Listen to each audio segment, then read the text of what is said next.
Vamos falar sobre comunicação jurídica. Mas me parece que falta alguma coisa ali. Não está bem assim só comunicação jurídica, e eu coloquei então o adjetivo eficaz.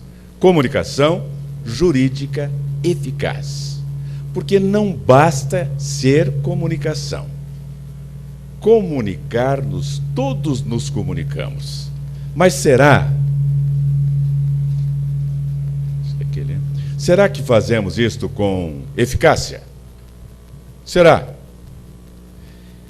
Acontece que nós temos, em português, algumas palavras que parecem iguais, mas não são.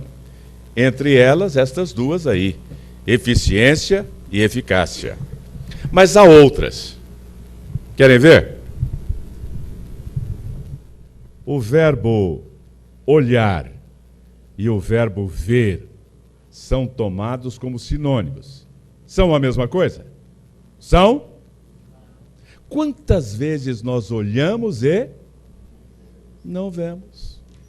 O cidadão acaba de olhar o relógio. Você pergunta, que horas são? O que ele faz? Olha de novo. E por falar em olhar, vocês sabem quem olha mais, se é homem ou mulher? Quem olha mais, homem ou mulher? Não. Quem olha mais é homem.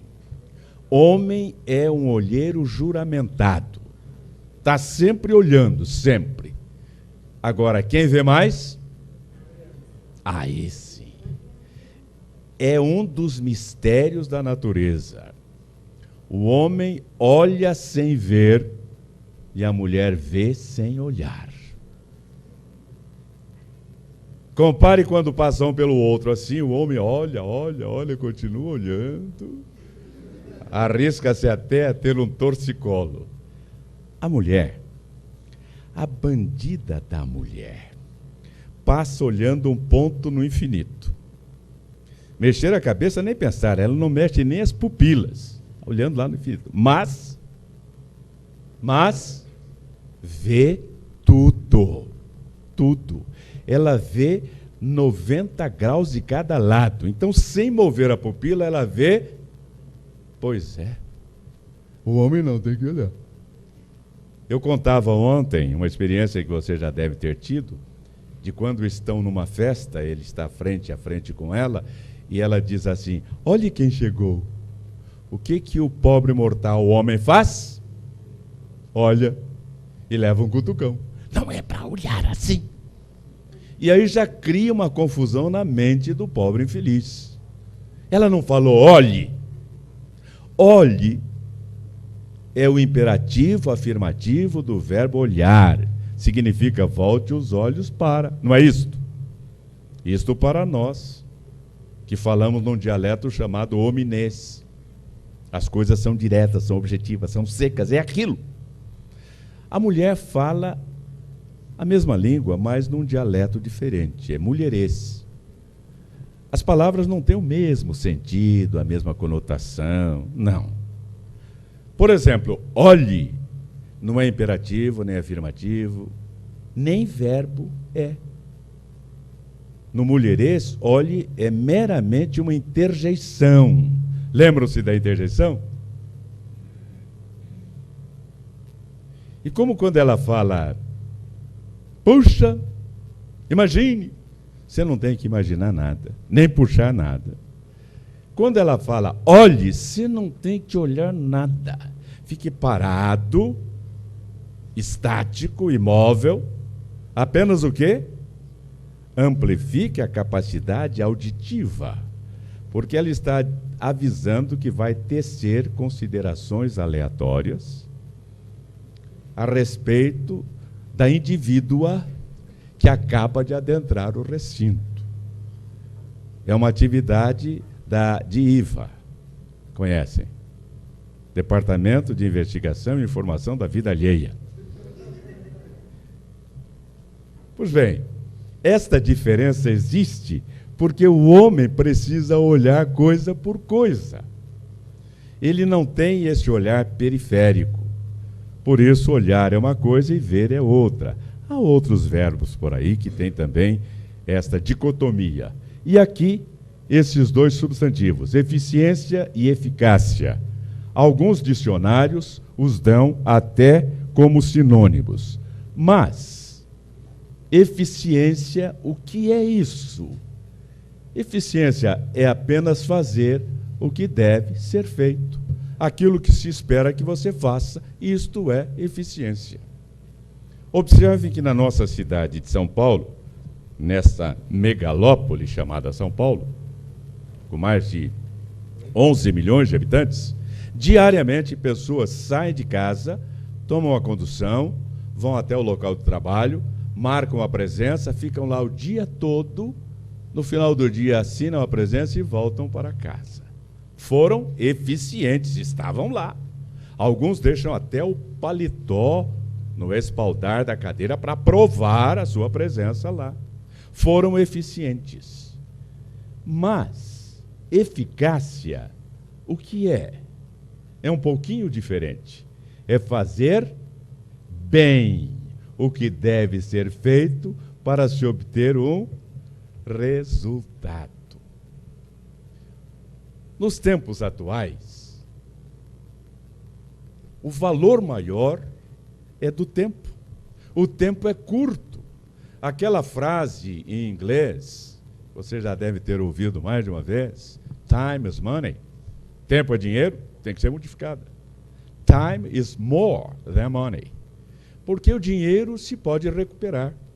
E muitos que perderam até uma fortuna toda, Henry Ford foi um exemplo, conseguiram recuperar. Mas tempo, nós recuperamos? É possível? Não. Então o tempo é precioso demais para que nós façamos alguma coisa sem que ela seja bem feita. No mundo corporativo hoje, a preocupação que eles transmitem aos seus executivos, aos seus colaboradores, é fazer bem da primeira vez. Porque o retrabalho, refazer aquilo que já foi feito, é muito mais caro do que o trabalho. Para isso é necessário eficácia e não apenas eficiência. No nosso campo, redigimos uma petição inicial. Está redigida, está pronta, vamos despachar. Terá eficácia? Ou será meramente eficiente? Está feita. Nesta sexta-feira, dia 10, eu ministrei o curso de oratória na Escola Paulista da Magistratura. Entre os participantes, a juíza da 5ª Vara da Família de Guarulhos, por sinal, doutora Carolina Nabarro. E a doutora Carolina, conversando comigo, disse aquilo que nós já ouvimos mais de uma vez. Tem a petição à mão e pergunta para o advogado: doutor, o que o senhor quer? O que o senhor quer? O que o senhor está peticionando aqui? Isto é eficácia? Não. É eficiência. Está lá a petição.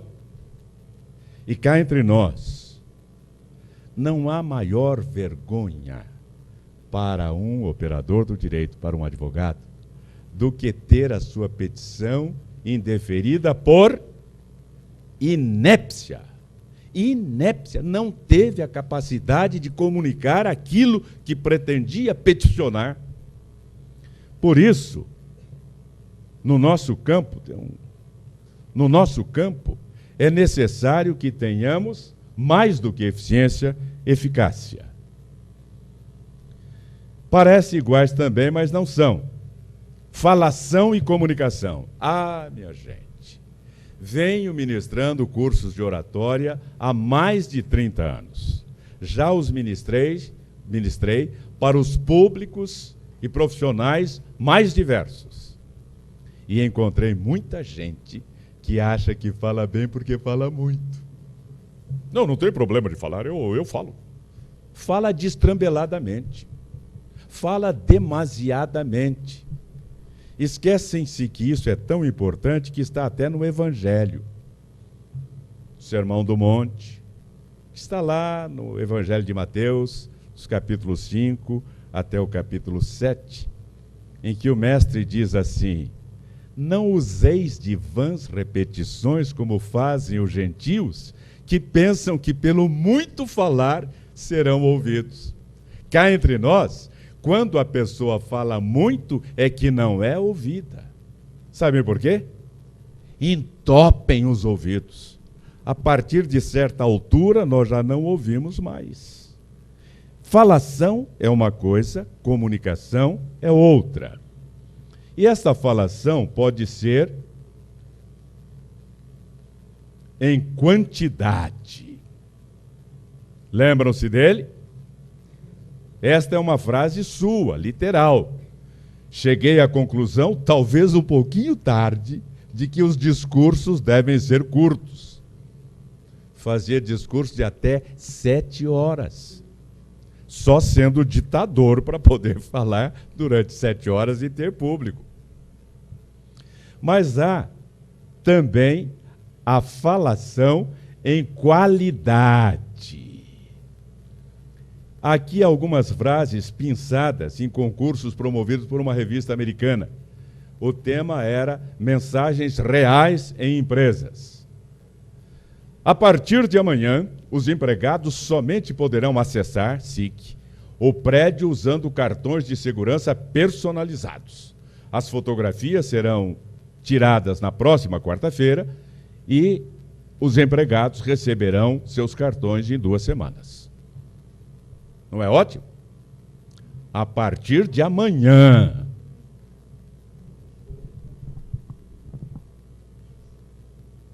Mais uma. Precisamos de uma lista de problemas específicos desconhecidos que poderemos encontrar.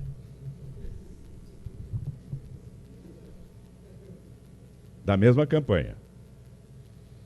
Este memorando tem por escopo informá-lo de que uma mensagem será enviada hoje a respeito do assunto supramencionado. Este projeto é tão importante que não podemos deixar coisas mais importantes interferirem nele.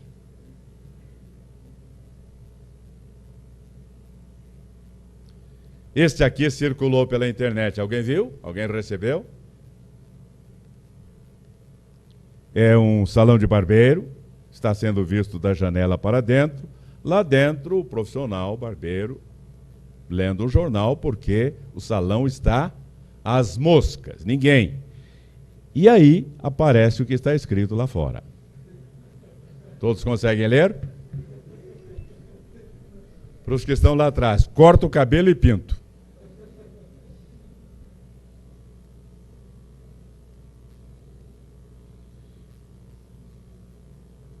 Comunicação, o que é isto?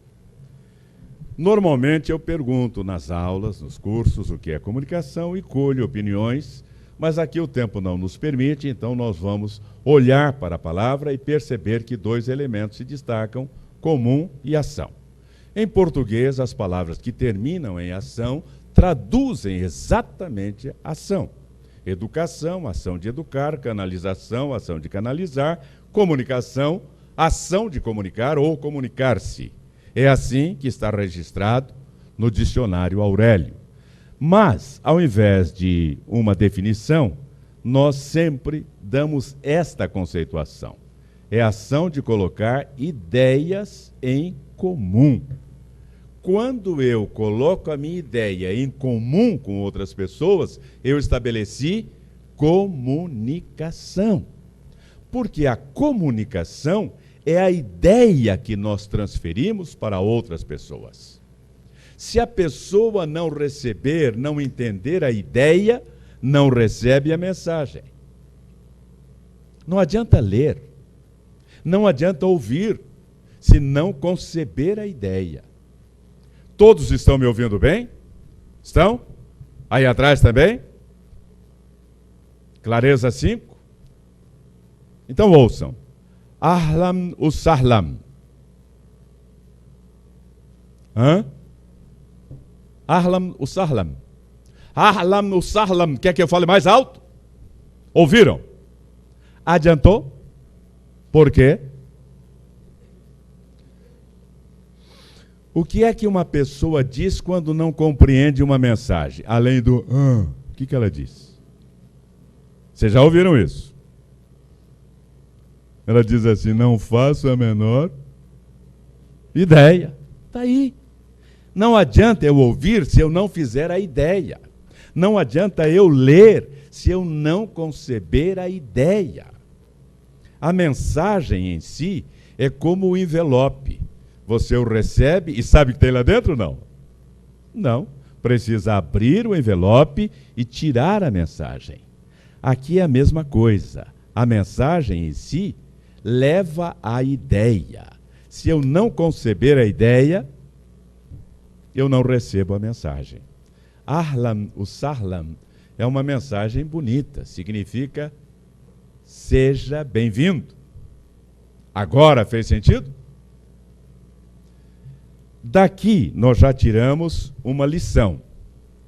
A nossa comunicação, em qualquer área, tem que ser uma comunicação que facilite a ideia do nosso interlocutor, do receptor da nossa mensagem. Consequentemente, ela tem que ser clara, tem que ser lógica, tem que ser simples. Quanto mais simples, mais fácil será para o nosso interlocutor, para o nosso destinatário, formar a ideia daquilo que nós queremos lhe transmitir. Ideia é alguma coisa que caracteriza o ser humano.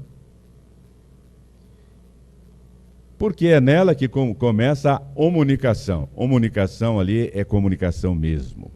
É que estourou a tela, é comunicação. Como começa? Ela começa aqui, no nosso cérebro,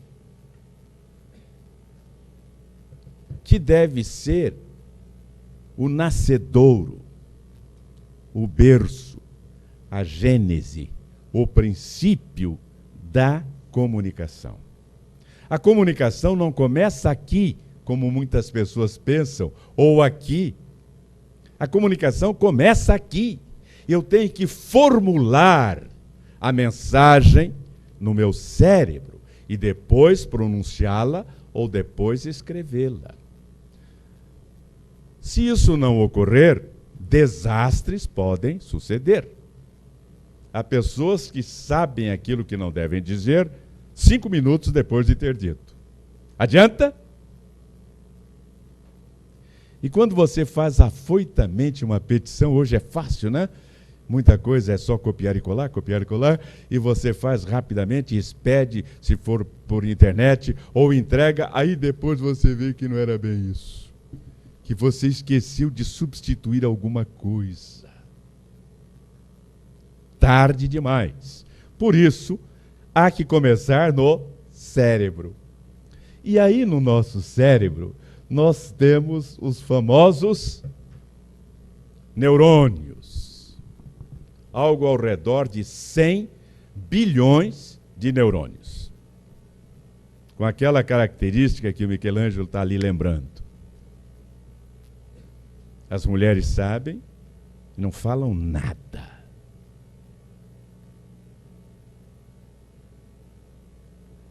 A característica é que os homens têm mais neurônios do que as mulheres. Algo ao redor de 4 bilhões de neurônios a mais. Então, olhem-nos com mais respeito, por favor. 4 bilhões de neurônios a mais. Se duvidarem, contem. Confiram. E como sempre há aquele, imagine, não é bem assim. Exagero, fofoca. Quem demonstrou isso foi uma mulher chamada Bert Papenberg, de Copenhague, que no MIT demonstrou que... Por que você está olhando assim? É verdade. Nós temos mais neurônios, 4 bilhões a mais do que as mulheres. Eu sei o que você está pensando, você pensou muito alto. Ela pensou, e daí, o que adianta? Vocês outras também pensaram. Eu sei que pensaram. Imagine. Infelizmente, para o glorioso sexo masculino, Um cidadão detrator da classe, desclassificado,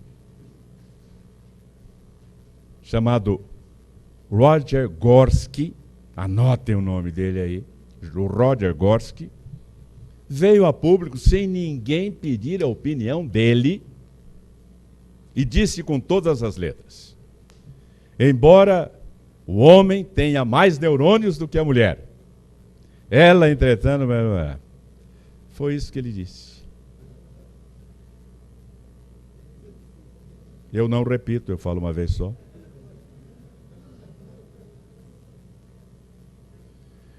E aí eu pergunto, precisa falar? As mulheres todas que estão aqui já entenderam. Porque quando a mulher quer entender, não precisa palavra nenhuma. Só pelo jeitão ele já se entrega. O jeito que chega, o jeito que olha, o jeito que... ela já percebe. E se ela não quiser perceber, não adiantam todas as palavras do mundo. Então elas já entenderam, já sabem. Então eu não preciso dizer. Não?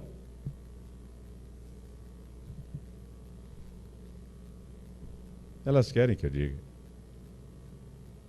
E não é porque não entenderam, não. É mero sadismo. É o prazer sádico de ouvir que eu pronuncie aquilo que elas já concluíram. Então vamos lá. Embora o homem tenha mais neurônios do que a mulher, ela os usa melhor do que ele. Não precisa sorrir tudo isso não, basta um risinho discreto. E a razão disto é porque, sendo o nosso cérebro dividido em dois hemisférios, o hemisfério esquerdo e o hemisfério direito, tem duas funções distintas. O hemisfério esquerdo, da razão, da lógica, da coerência, das coisas materiais, tangíveis, etc. E o hemisfério direito, da emoção, da sensibilidade, das coisas intangíveis, da percepção extrasensorial, da intuição, que são coisas de mulher. As neurociências demonstraram, cientificamente, que o funcionamento do cérebro é diferente. Na tomografia computadorizada, na ressonância magnética, tem-se a capacidade de ver um cérebro funcionando em uma pessoa viva. Antigamente, só se estudava o cérebro de pessoa morta. Então era uma massa apenas informe, inerte. E aí coloca o cidadão numa dessas câmeras e faz uma pergunta. Ele usa só o hemisfério esquerdo. Ele está procurando uma razão meramente lógica, fundamentalmente lógica, racional, para responder à questão.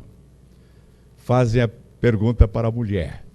Ela usa esquerdo, direito, para cima, para baixo, vai para lá, vai para cá, e pumba, mistura emoção com razão e chega lá. Já notaram uma outra coisa? A mulher tem uma memória incrível. Você conta uma coisa para ela hoje, se vai falar da mesma coisa daqui a 3 anos, se não estiver ipsis litteris, ela vai dizer, não foi assim que o senhor disse, não. Para nós, ela conta de um jeito agora, daqui meia hora de outro jeito, daqui 2 horas de outro jeito. Sabem por quê? Porque a mulher coloca emoção em tudo. E quando uma pessoa associa a emoção a alguma coisa, ela não se esquece. Quando nós associamos emoção a qualquer ato, isto fica gravado indelevelmente. E o homem não tem emoção? Tem, mas ele não liga. Está nem aí. A outra coisa que sempre me intrigou na mulher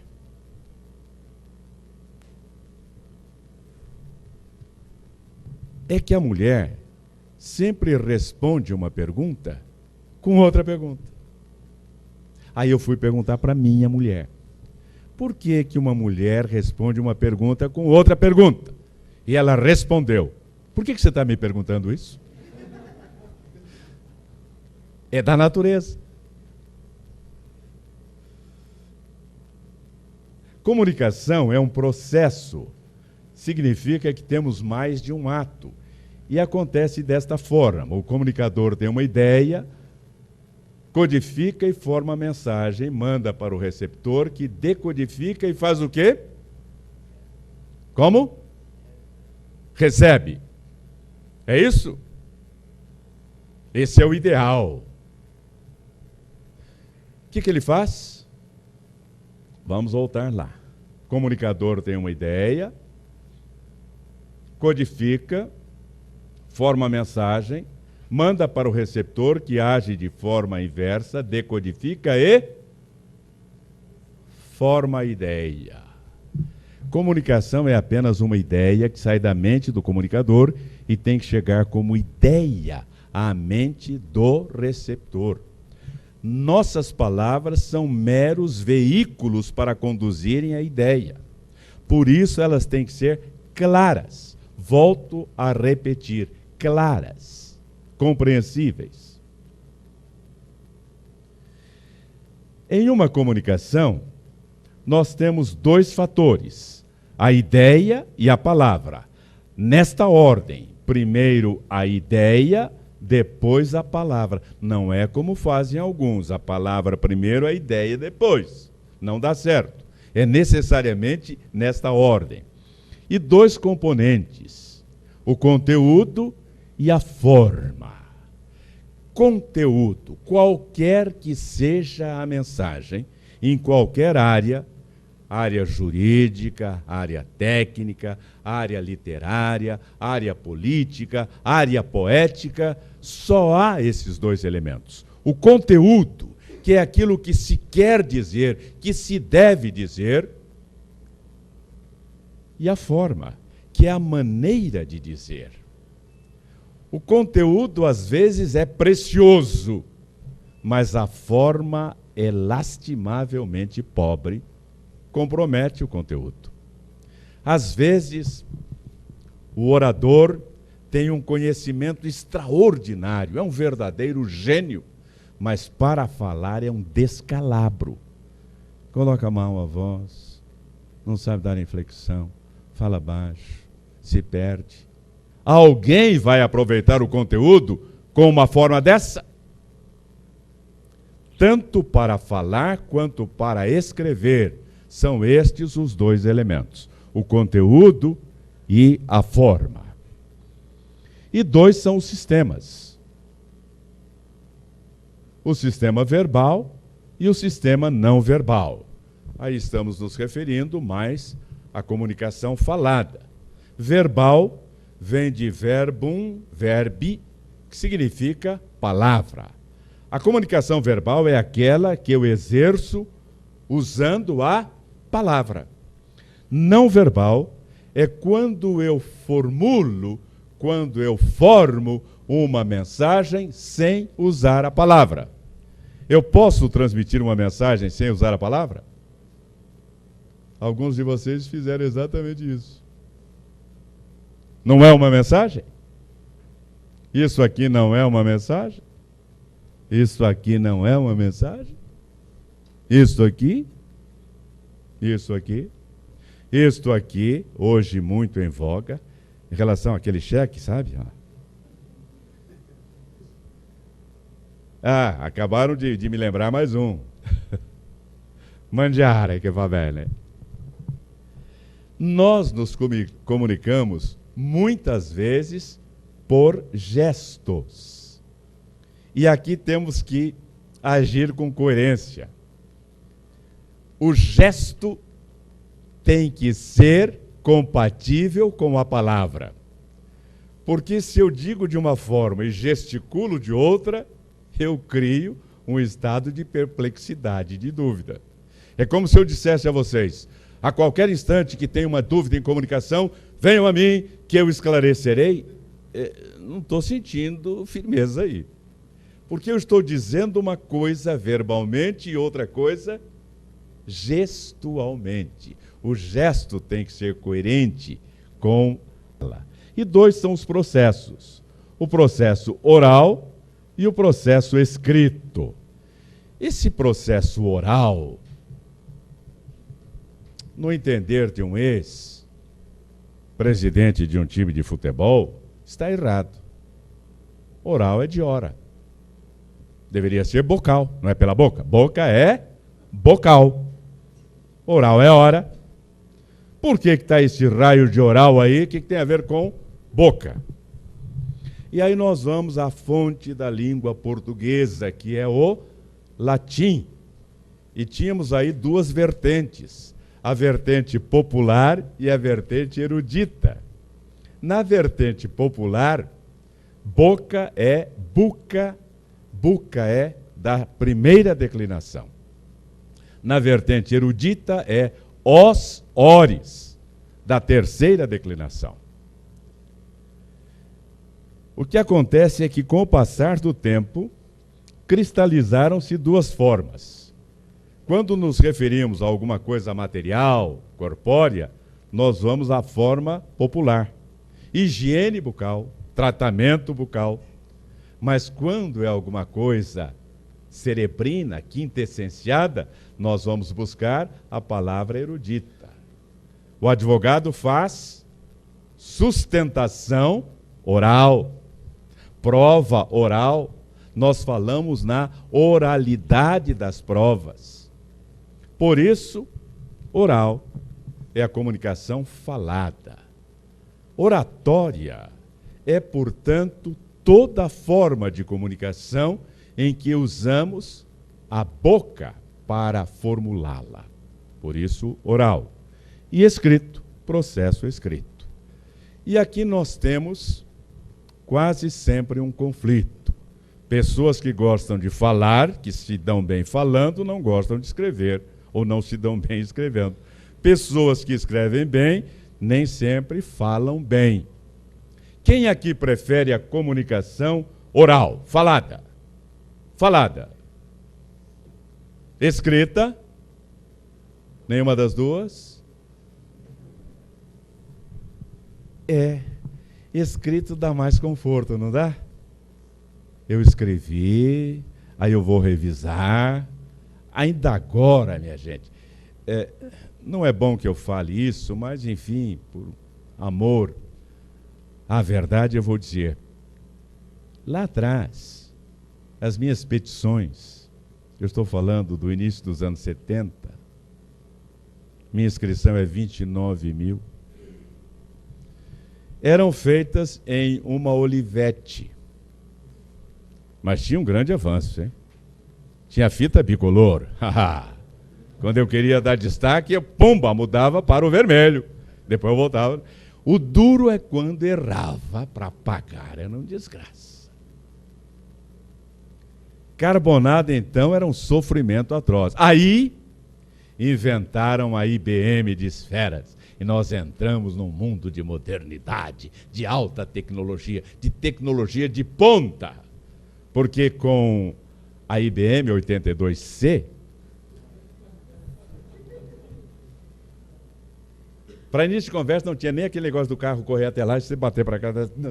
Não. O carro era fixo. Girava aquela peça em que havia as letras. Como é que é? Está vendo só? Aqui, ó. E aí nós tínhamos a possibilidade de corrigir, porque havia a fita corretiva. Você dava um retrocesso e corrigia. Que beleza. E tem mais.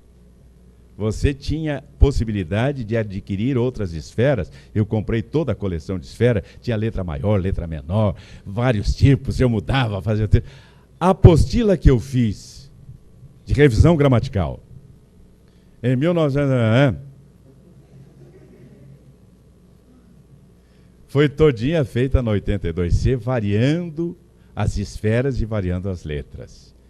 E a primeira turma que eu tive foi no escritóriozinho aqui da Rua Boa Vista, Pinheiro Neto Advogados. Escritóriozinho. Ele só tinha aqui, era só São Paulo, Campinas, Londres, Nova York só. E o Pinheiro Neto foi um dos alunos. Era caprichadinha, que beleza! Eu estava no mundo da alta tecnologia. Mas se errasse, não era fácil. Aí veio o computador. Cá entre nós foi uma briga entre nós dois. Eu não me entendia com aquele negócio. Oh, coisa horrorosa. Hoje eu não me separo dele. Copiar, colar, que facilidade, que tranquilidade. Aí você escreve e nem escreve coisa nenhuma. Você vai buscar alguma coisa já escrita, copia e cola. No meu tempo de faculdade, não é tão longe assim como você está pensando, não. Maldosa. Eu não fui colega do Rui Barbosa, não. Ele foi meu calouro. No meu tempo de faculdade, pesquisa era uma desgraça. Procurar a casa dos colegas, nós não podíamos ter todos os livros na biblioteca. Ia na casa de um, ia na casa de outro, reuníamos todos numa casa só, íamos à biblioteca para transcrever. Agora vocês recorrem ao professor Google e ele dá de letra tudo o que quiserem. Pois bem, hoje o escrito está bem simplificado. Quando eu errava lá atrás, quem ia ver o erro era o professor. Agora não, o Google bota uma sublinha vermelha, está errado, seu burro. E alguns continuam no erro. O processo escrito tem a tranquilidade de você poder rever, revisar com tranquilidade, mas tem um inconveniente. Diziam os latinos, verba volant, scripta manent. A palavra falada voa, escrita permanece, é um documento. Dois hemisférios que nós usamos, a razão e a emoção. A razão é o hemisfério esquerdo. E nós, operadores do direito, precisamos dominar a razão. Precisamos pensar com lógica, com coerência. Porque a área em que militamos é extremamente racional, é extremamente lógica. Um processo é um silogismo. No silogismo, nós temos premissa maior, premissa menor e conclusão. Mais ainda, é um trabalho dialético. Na dialética nós temos uma tese, uma antítese, melhor seria antitese, e uma síntese, não é isto? Tese, antítese, síntese. Tese, petição inicial. Eu coloco ali aquilo que eu postulo em nome do meu constituinte, é a minha tese. Fica nisso? Não. O juiz vai abrir a oportunidade para a outra parte que vem com a sua contestação. O que é a contestação? Antítese, antitese. Vai dizer o oposto de tudo aquilo que eu disse. E aí o juiz pega a tese, a antítese, confronta-as, sintetiza-as e emite a síntese, que é a sentença. Tanto que ele historia os princípios da petição inicial, os princípios da contestação, isto posto, decido, e emite a síntese, que é a sua sentença. É isto ou não é isto? Está aí. Processo dialético, lógica pura. E isto é fruto do hemisfério esquerdo do cérebro. E nossas petições têm que ser fundamentadas. E a fundamentação se faz pela lógica, pela coerência, hemisfério esquerdo. Mas basta isso? Não. Nós estamos sempre, em última análise, tratando de seres humanos. até quando questionamos propriedades, valores materiais, recursos monetários, financeiros, mas o detentor disto é um ser humano que tem as características do ser humano, necessidades, sentimentos, carências, afetos. E é aí que nós temos que trabalhar também e juntar a lógica da razão com a emoção e fazer um trabalho completo. Há cerca de 3 anos, eu ministrava a palestra Oratória Jurídica na OAB de Vinhedo. Estava presente o doutor Erivelto, juiz da 2ª Vara de Vinhedo. Terminada a palestra, abertas as perguntas, ele levantou a mão, o presidente lhe deu a palavra, ele disse: não, eu não quero perguntar, eu quero apenas fazer uma constatação. Agora que eu entendi, por que quando algum advogado vai conversar comigo no meu gabinete, eu os recebo a todos, ele fala e fala e fala e não altera nada no meu juízo. E outros falam e me obrigam a refletir de forma diferente. Eu entendi. Aquele que fala apenas no aspecto jurídico não altera nada, está nos autos. Eu já li, eu já vi. Eu entendo direito penal, direito civil, processual, não alterou nada. Mas aquele que fala em sentimento, em reflexos no campo emocional, no campo familiar, este me obriga a refletir de forma diferente. Nós temos que dominar obrigatoriamente, se queremos postular em juízo com eficácia, temos que dominar a razão e a emoção. E 2 são os canais neurolinguísticos, o visual e o auditivo. E lá no meio está o sinestésico, que mescla os 2. O visual afeta, como o nome está dizendo, os olhos. A pessoa que age pelo canal visual tem a sua atenção voltada para os princípios visuais. Uma petição borrada já compromete. Um papel amassado compromete. Mancha, sujeira, um borrãozinho de café, pronto. Já cria um mal-estar para o julgador visual. Um advogado que chega lá desgrenhado, mal ajambrado, trazendo, embora com gravata e paletó, mas trazendo aqui as mostras do cardápio da semana. Sim, sim. Aquele marronzinho é da feijoada de quarta-feira, não se engane. O vermelhinho é do molho da macarronada na quinta. E aquele meio amarelinho ali é do peixe da sexta-feira. Roupa mal ajambrada, aqueles colarinhos semi-voadores com as pontas arqueadas. Aquela gravata, ou mini gravata aqui em cima, ou maxi gravata lá embaixo. Tudo isto está influindo no julgamento do juiz. Se ele for visual, ele capta tudo isso racionalmente. Se ele for auditivo ou sinestésico, ele capta subracionalmente. Não sabe por quê, mas alguma coisa não está agradando. Isso é o visual. O auditivo é aquele que gosta que falem com ele com voz educada. Voz educada significa não gritar, porque isso agride os tímpanos. Mas também não é falar baixo demais, porque a hora tem que fazer assim para saber o que você está falando. A voz educada é a voz bem colocada, polida, firme, bem projetada. Olhe para a pessoa.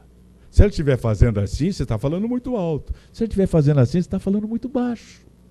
Procure modular, equalizar e fale de maneira firme, mas polida, educada. Há um livro sobre o qual vamos falar logo mais. O autor eu conheço há muitos anos. O autor se chama J.B. Oliveira.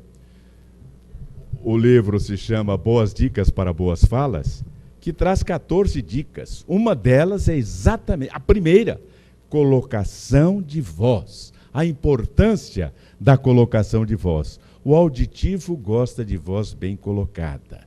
No campo normal de trabalho, o auditivo é aquele que gosta de informações faladas. Aí você dá uma instrução escrita para ele.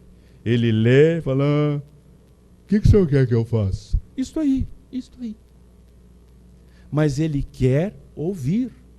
Por isso ele lê em voz alta para ele ouvir aquilo que ali está. Para estudar, esse é o seu processo, ler em voz alta. Já o visual não precisa ler em voz alta, ele precisa ler com atenção. Porque se ele quiser lembrar-se daquele ponto, ele fecha os olhos e abre o livro naquela página e vai ver a disposição das letras e das gravuras. Se tiver um rabisco, ele vai ver o rabisco mentalmente. Se tiver uma mancha, ele vai ver a mancha. Esse é o visual. Para que nós nos comuniquemos com eficácia, não basta conhecer a técnica de falar aos elementos periféricos. A neurolinguística é um desses elementos. E o sinestésico é aquele que registra pelo sentimento, pelos sentidos. Principalmente os sentidos do tato, olfato e paladar. O sinestésico gosta de falar pertinho da pessoa. Gosta de falar tocando na pessoa, abraçando. Se estão andando, ele segura pelo braço. E aí cria um conflito com o visual. O visual detesta contato físico. Por uma razão, o visual quer ver, ele guarda a distância porque ele quer ver. O sinestésico quer sentir calor humano. Ele vem perto. Resultado, os dois começam a conversar aqui, o visual se afasta para ver, o sinestésico se aproxima para sentir o calor humano, vão acabar lá no canto da outra sala. Esse é o sinestésico. O visual gosta de se trajar com gosto. Ele tem um gosto apurado, ele combina as cores. Já viram que a mulher é mais visual do que o homem. O sinestésico não está nem aí para cores, ele gosta de conforto, de se sentir bem. A calça é aquela mais confortável, não importa a cor. A camisa também, não pode apertar, aquela gostosa no corpo. A gravata, de preferência, aquela que já tem um nó, é só fazer assim, pronto. Não tem que dar nó, só fazer isso. O paletó, o blazer também, aquele gostoso. Sapato, de preferência, mocassino, que para descalçar é fazer assim. E para calçar é enfiar o pezão e fazer isso. Pronto.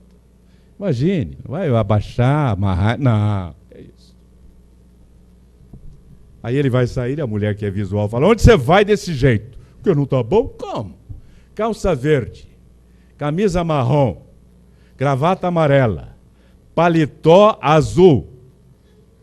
Ah, mãe, gostou, vai mudar, vai mudar. Isso aqui, nos canais. Isso tem uma implicação direta na comunicação. E se for na comunicação falada, também. Porque o visual, extremamente visual, é aquela pessoa que fala muito depressa. Vocês conhecem algumas pessoas que estão depressa, que dão a impressão que estão correndo atrás de trem movendo. Não conhece? Imagine você conversar com uma pessoa que está correndo assim desse jeito e ela dando explicação. Não dá. O sinestésico já fala mais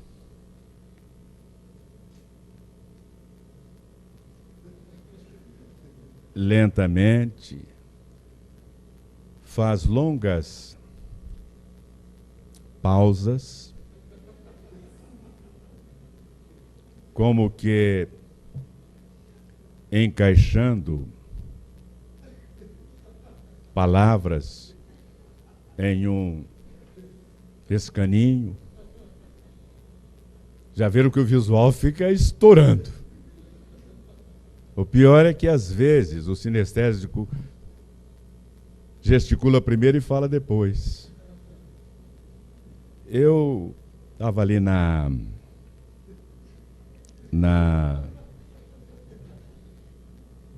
São João.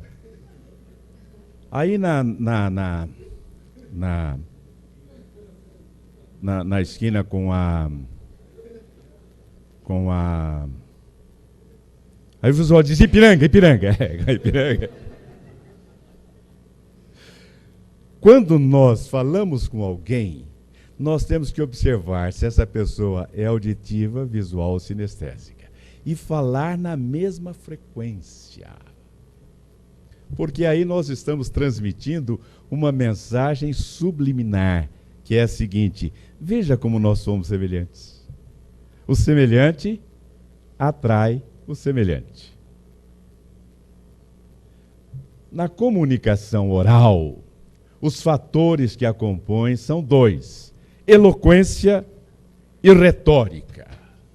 Eloquência é loquacidade, verbosidade, quantidade de palavras. O eloquente é aquele que fala e fala e fala ininterruptamente. E é uma maravilha ouvir um orador eloquente. O nosso presidente Durso fala e fala e fala e fala, e as palavras estão ali à sua disposição. E o eloquente não precisa se valer das muletas verbais. Conhecem algumas?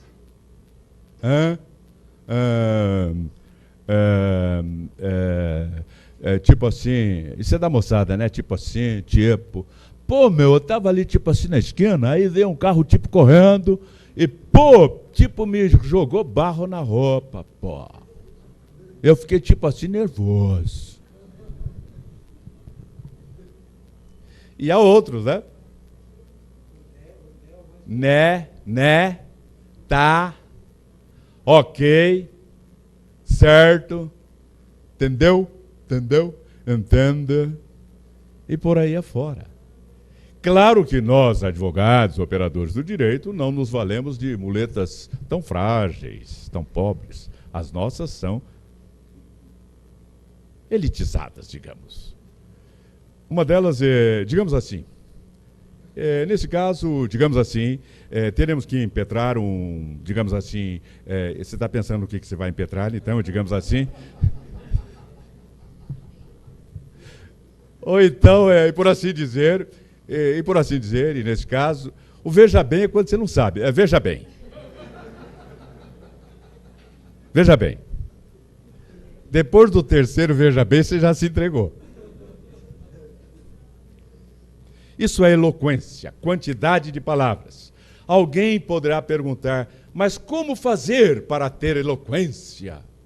E a resposta é lendo bons livros. Lendo bons livros. Por exemplo, Boas Dicas para Boas Falas.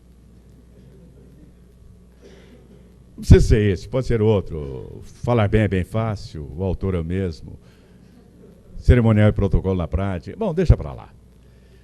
Falando sério, ler bons livros, mas ler com atenção para assimilar os vocábulos e enriquecer o seu vocabulário, porque as ideias estão aqui fervilhando o tempo todo, mas eu, para pronunciá-las, preciso revesti-las de vocábulo. Por isso, ler com atenção para adquirir vocabulário. E retórica.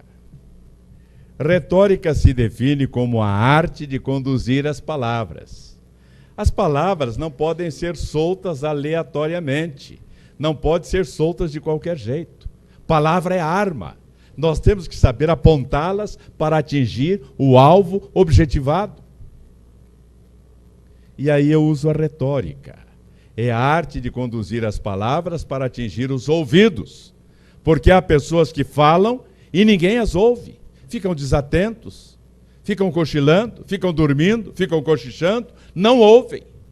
Então eu preciso de usar um elemento chamado retórica. A retórica nos diz que eu não posso falar num tom monocórdio, monótono o tempo todo, porque se eu ficar falando o tempo todo no mesmo tom, daí a pouco está todo mundo dormindo, não é verdade? Está todo como lá no Supremo Tribunal Federal, 2 ministros surpreendidos em pleno sono durante a sessão do Supremo Tribunal Federal. Há momentos em que eu tenho que elevar a voz, até para despertar a atenção ou para frisar alguma coisa que precisa ser realçada. Outras vezes, eu tenho que baixar a voz, eu tenho que falar mais lentamente, quase que silabicamente, para dar mais ênfase àquilo que eu estou dizendo neste momento. Este é um recurso da retórica. Retórica é a arte de conduzir as palavras para atingir os ouvidos. Basta? Não. Ouvidos não são centro decisório, ouvidos não decidem nada. Eu tenho que atingir a mente, o cérebro. Agora sim, eu vou atingir o centro de decisões daquele cuja decisão eu pretendo seja favorável a mim. O que é que todo advogado postula? Obter o livre convencimento do juiz a seu favor, a favor da sua postulação, não é isso? E o juiz, eu já disse, ele trabalha racionalmente. Então eu preciso, na retórica, tocar também a mente, falar as coisas com coerência, com ordem de pertinência. Fechou? Não. Porque nós somos seres humanos, eivados, carregados de emoção, de paixão, de sentimento. Muitos têm o coração maior do que o corpo. E vou contar um segredo para vocês. Vou falar até mais baixo porque é um segredo. Juiz também tem coração. Tem. O Procordes já provou isto. Acontece que por força de função, ele obrigatoriamente tem que colocar um escudo protegendo o seu coração. Porque ele não pode decidir meramente pela emoção, ele tem que decidir por aquilo que está nos autos. Qual é a nossa frase? O que não está nos autos, não está no mundo. Ele tem que decidir baseado nos autos. Se ele deixar se emocionar, ele vai fugir a essa coerência. Por isso, ele se resguarda. Mas lá dentro há um coração. E quando nós tocamos esse coração, a coisa muda. Até porque há um espaço chamado espaço discricionário do juiz. Embora o código estabeleça a penalidade para cada caso, há uma oscilação. E a dosimetria é feita pelo juiz. De 6 a 12 anos, de 2 a 6 anos, de 12 a 30 anos. Esta dosimetria está no seu campo de decisão emocional, fora daquilo que está no papel. É o poder discricionário do juiz, a pena alternativa, a forma de cumprimento de pena, tudo isto depende agora da decisão do juiz no campo emocional. Por isso, a retórica é a arte de conduzir as palavras para atingir ouvidos, mente e alma, coração. Isto é o que compõe a comunicação oral. A comunicação oral, a comunicação escrita, melhor dizendo,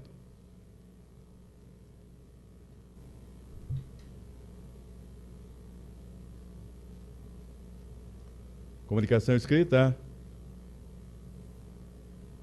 parece-me que ela não foi escrita, não quer se revelar.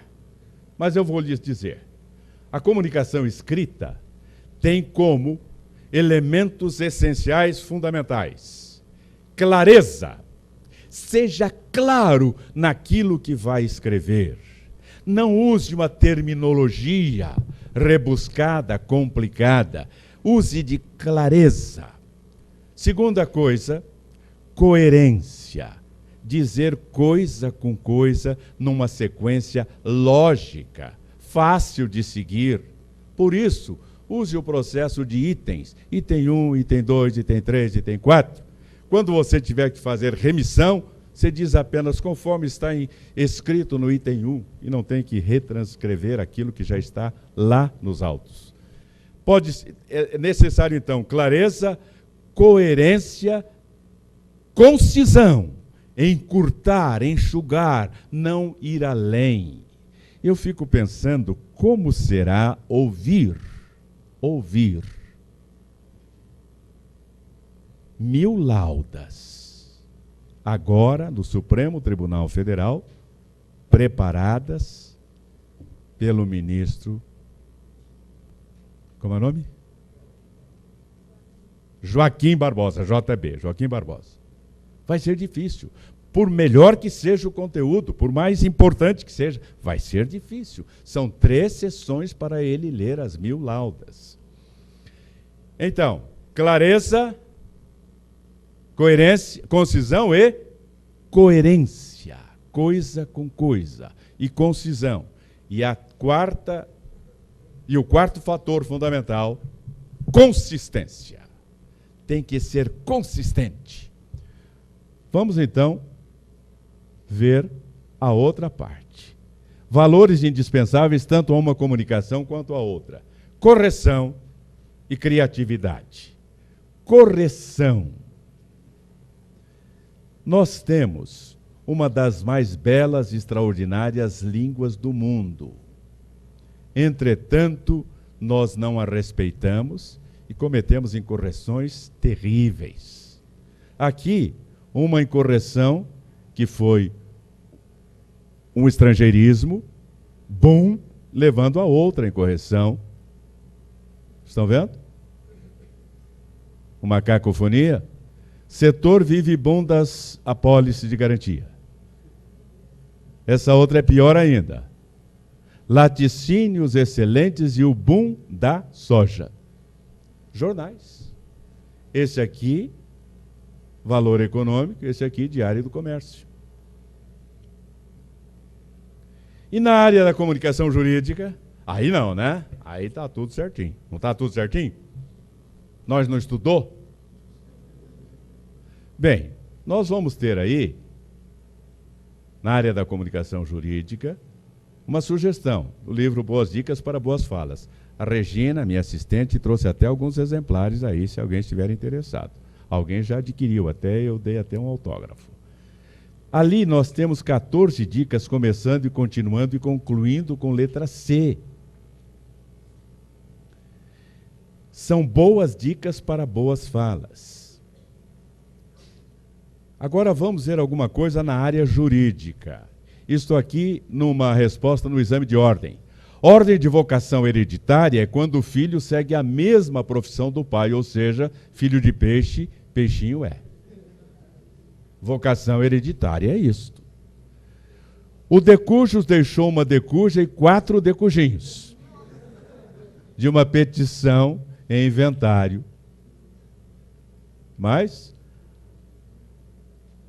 aqui, a parte autora diz que no contrato de compra e venda estão presentes o sujeito e o objeto, mas não apresenta, não aponta onde está o predicado. Oração tem que ter sujeito, objeto e predicado. Isso aqui, numa certidão de oficial de justiça, em Passo Fundo. Penhorei uma mesa de comer velha de 4 pés.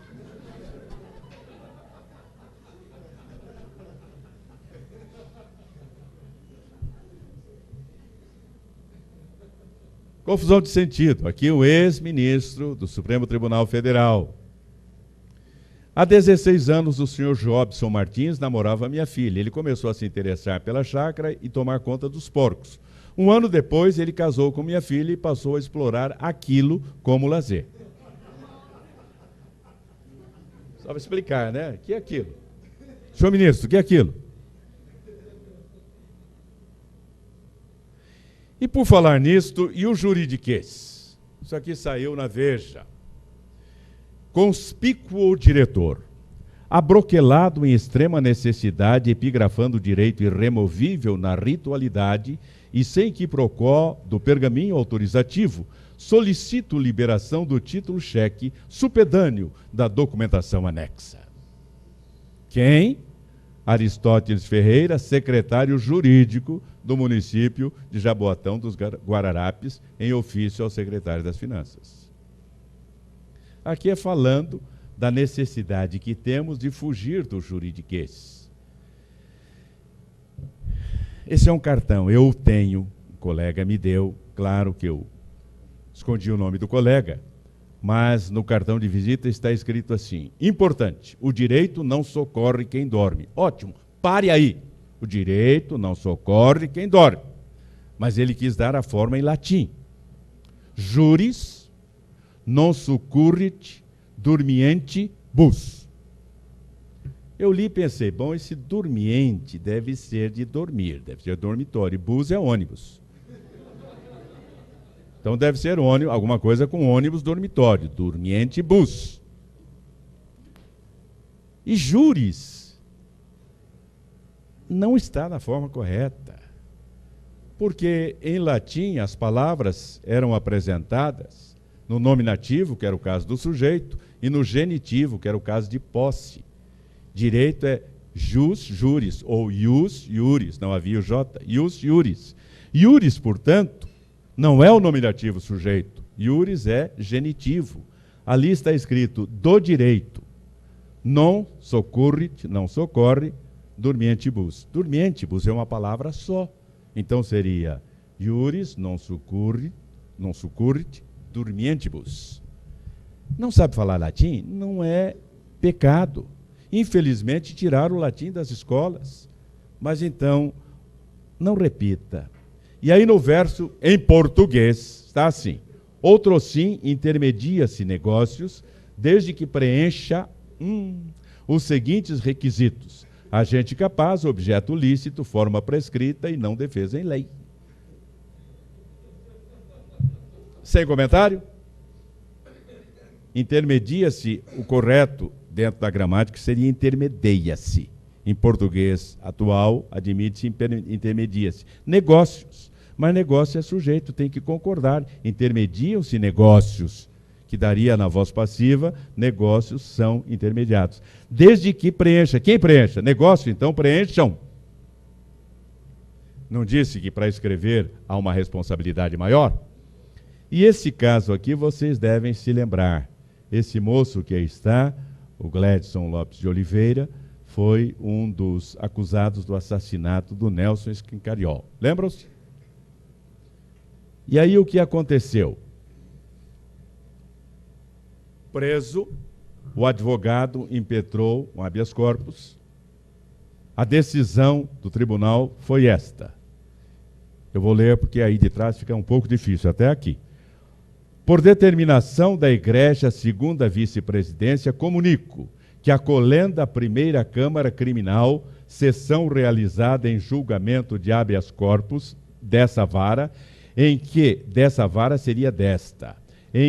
é impetrante Gleison Lopes de Oliveira proferiu a seguinte decisão, conhecida em parte, na parte conhecida, concederam parcialmente a ordem impetrada tão somente para anular o depoimento das testemunhas protegidas pelo provimento de número 32/2000, com reinquirição das mesmas, não se usa a mesma como substantivo, após as providências constantes do venerando acórdão, ficando denegada a pretensão formulada na sustentação oral de concessão de ordem de habeas corpus de ofício, deferindo liberdade provisória ao paciente, retificada a tira do julgamento anterior, nos termos do pedido hoje ofertado. O que se entendeu daí?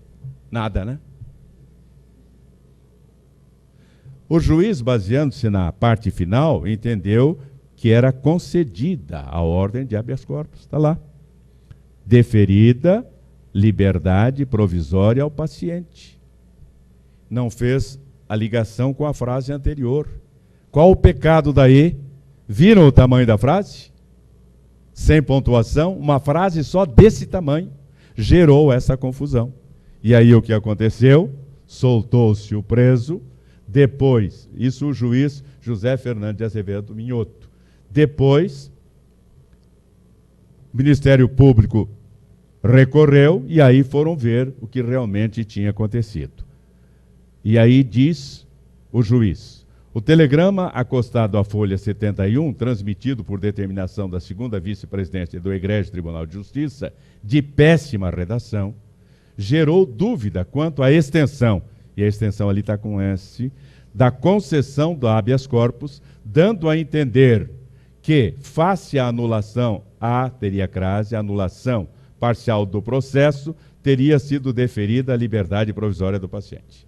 Caso real, acontecido aqui em São Paulo, isso aqui na comarca de Itu, e o nosso tribunal. O que faltou aí? Clareza, concisão, coerência. A comunicação jurídica eficaz exige estratégias de comunicação. Eu vou pegar a última parte que traz esse texto completo, o verbete como está no dicionário. Estratégia, do grego estratégia, pelo latim estratégia. 1. Arte militar de planejar e executar movimentos e operações de tropas, navios e ou aviões, visando alcançar ou manter posições relativas a potenciais bélicos favoráveis a futuras ações táticas sobre determinados objetivos. Sentido 2. Arte militar de escolher onde, quando e com que travar um combate ou uma batalha. 3. Por extensão, a arte de aplicar os meios disponíveis com vista à consecução de objetivos específicos. E 4. Por extensão, a arte de explorar condições favoráveis com o fim de alcançar objetivos específicos. É o nosso caso.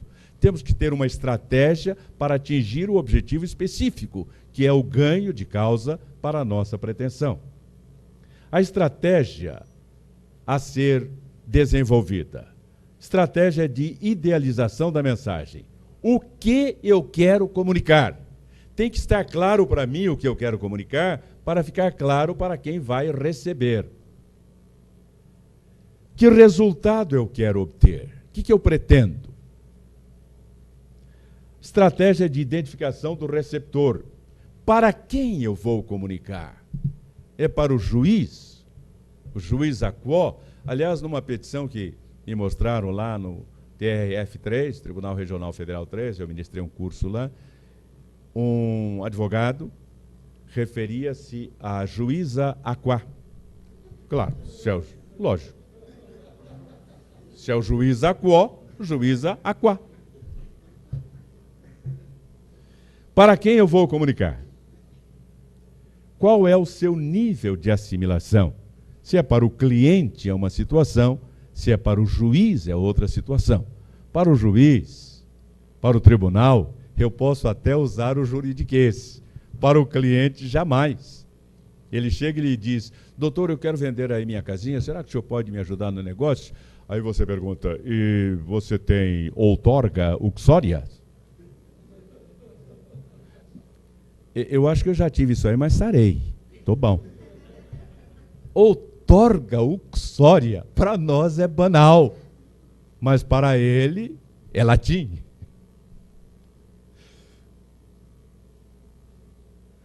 Se você conhecer a si mesmo e ao inimigo, não precisará temer o resultado de 100 batalhas.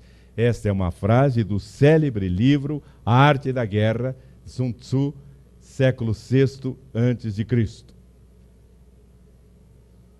Se você conhecer sua ideia e o mapa mental de seu receptor, não precisará temer o resultado de qualquer comunicação.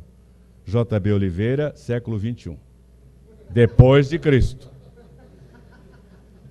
Depois de Cristo. Importante.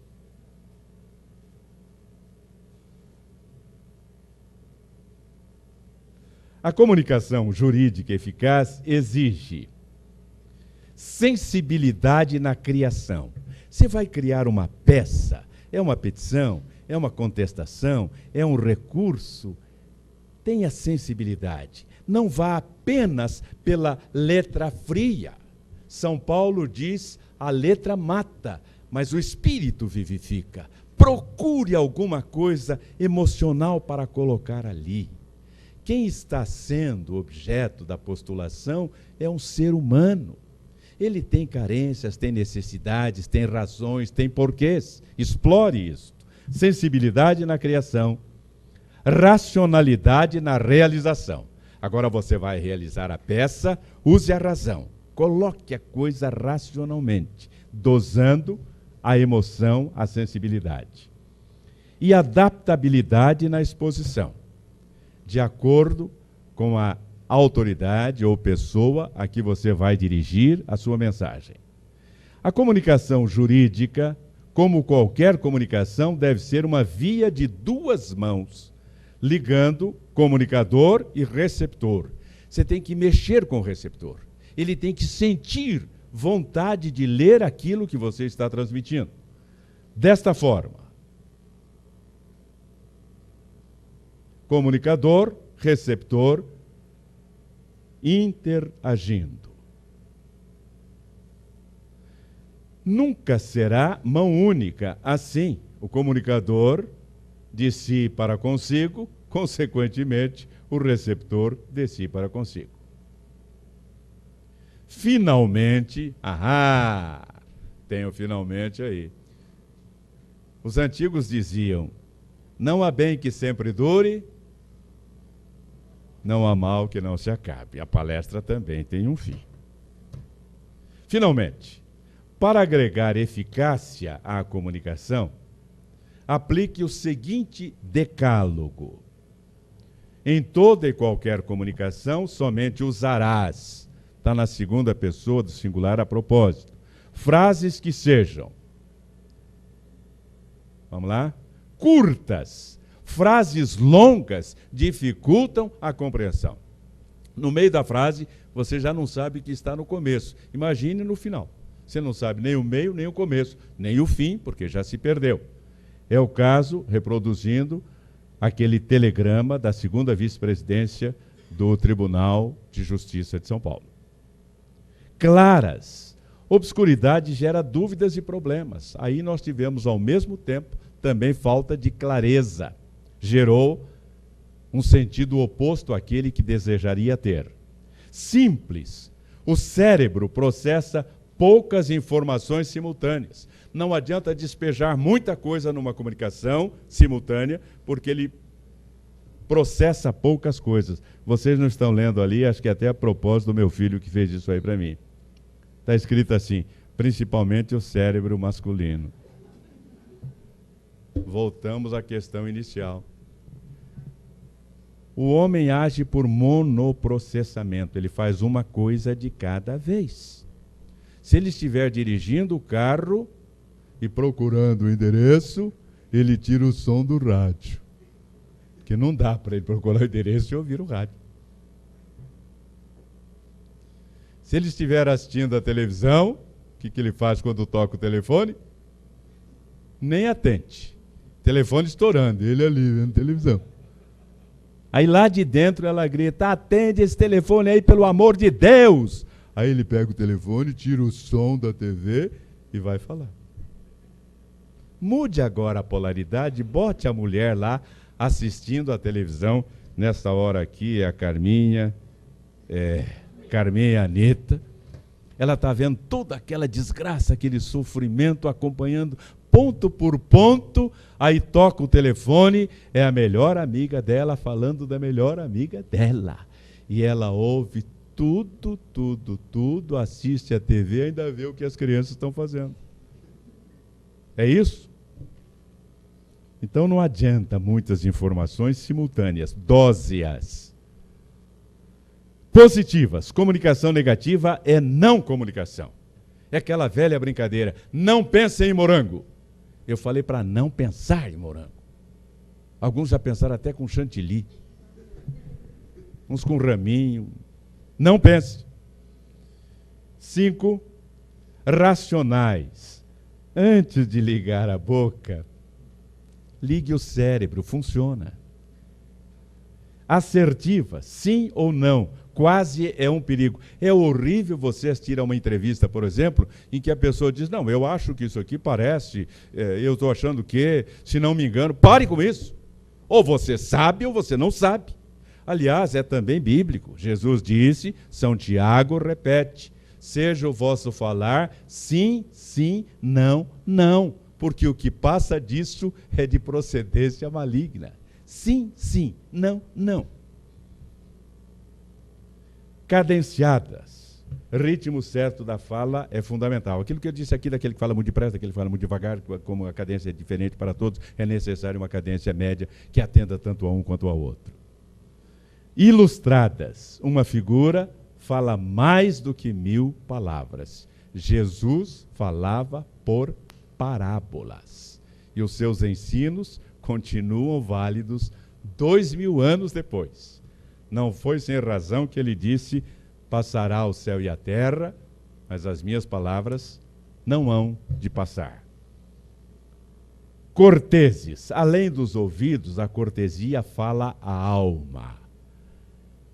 Uma das dicas das 14 do livro é exatamente esta: cortesia.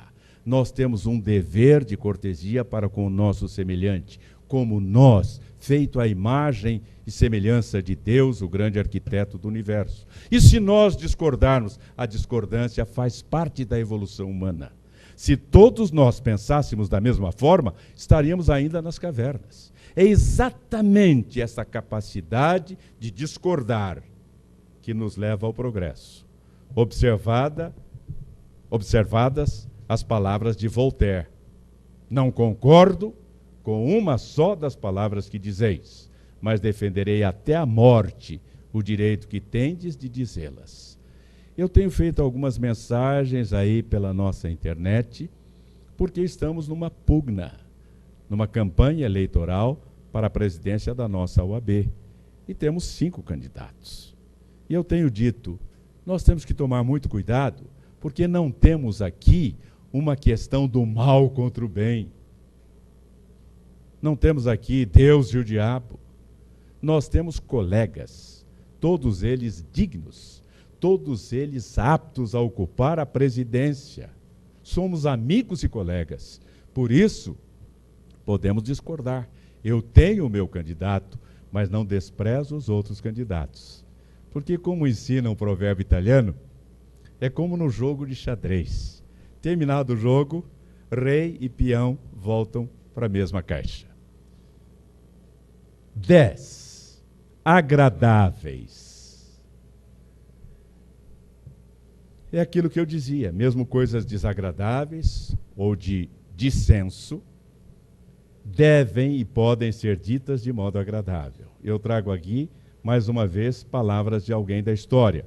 Frederico II, numa carta a Voltaire: as palavras ferem mais do que punhais, e o modo de dizê-las mais do que as palavras.